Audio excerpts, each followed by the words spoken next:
Alors maintenant, on va voir trois techniques différentes pour faire disparaître des éléments d'une page. Donc on peut enlever tout ce qu'on a ici, très bien. Enlever ce paragraphe, on va en créer trois nouveaux. Donc on peut faire P x 3 avec emmet, tac. Et dedans, je vais écrire lorem. Alors ce qu'on va faire, on va faire Alt, clic, clic, tac, tac. Lorem 15 par exemple. Hop, et là on va avoir trois paragraphes juste ici. Ils ont toujours un petit peu de marge de base. C'est pour ça qu'ils sont un petit peu séparés, mais c'est très bien comme ça. Ensuite, on va s'écrire un ID différent, voilà, pour les différencier. Tac, ID, et puis par exemple ici je vais marquer P1, P2 et P3.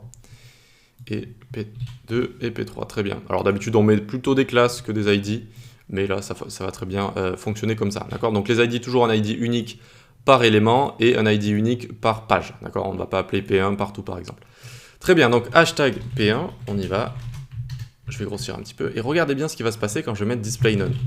Je suis sur le paragraphe 1, display none, hop, et on dirait que le paragraphe 3 a disparu. Mais en fait non, c'est le paragraphe 1 qui a disparu, mais il a été aussi retiré de ce qu'on appelle le flux.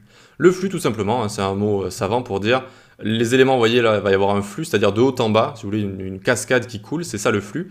Il a été retiré de ce flux-là, d'accord? C'est comme si on avait fait hop, et donc du coup, les autres là, ils ont pris sa place en fait, ils ont glissé dessus si vous voulez.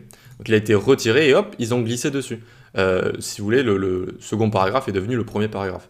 Si là je fais clic droit inspecter sur celui-là, je vais voir que c'est P2. Vous voyez, là, il m'a mis sur P2 directement. P1 on le voit toujours dans le DOM, mais on ne peut plus interagir avec et on ne peut plus le voir. Voilà, donc ça c'est display none. Maintenant on va mettre visibility hidden. Donc ça on le met en commentaire, hop, et ici on va mettre P2 visibility. Et puis on peut mettre ici hidden, donc ça veut dire caché en anglais. Et regardez donc ça l'a caché, mais vous le voyez bien, ça ne l'a pas sorti du flow. C'est la différence avec display none. Il reste toujours dans le flow cet espace alloué à notre P2. Voilà. Ensuite, on va en avoir un troisième, on va avoir l'opacité. Alors l'opacité, on en a déjà vu un petit peu avec RGBA. Vous savez, le A, en fait, ça gérait l'opacité, la transparence. Et ici, on va pouvoir le faire également avec opacity, comme ça, d'accord, qui est une propriété, comme ça. Et on peut mettre, par exemple, 0,5, et là, ça va devenir transparent, notre texte, vous voyez. Et en fait, si on met 0, ben, vous l'aurez compris, transparence 0, donc 100% de transparence, si vous voulez. Et notre élément, eh bien, on ne le voit plus. Mais, vous voyez, quand je passe dessus, ça fait comme avec un texte ici. En fait, on peut toujours interagir avec. On peut toujours, là par exemple, j'ai souligné le texte par exemple. Et limite, je pourrais faire un copier-coller. Vous voyez que ça a fonctionné, j'ai réussi à copier l'élément et à le coller ici.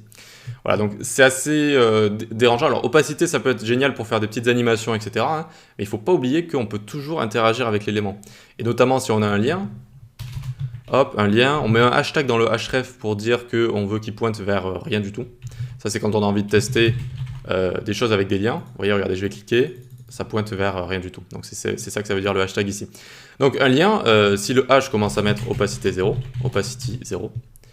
eh bien je vais toujours pouvoir cliquer dessus en fait. Et ça c'est problématique, enfin ça peut être problématique. Donc notamment avec les liens, notamment avec tout et n'importe quoi.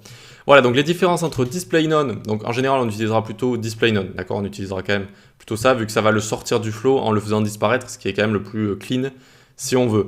Ensuite, visibility hidden, moins utilisé, pas trop de cas même où on pourrait vraiment l'utiliser de manière intelligente. Donc voilà pour ces trois techniques, on utilisera plutôt display none, vous l'aurez compris que ça va sortir du flow, ça va sortir vraiment l'élément du flow, donc c'est quand même plus propre, tout en le faisant disparaître, on ne va plus pouvoir interagir avec.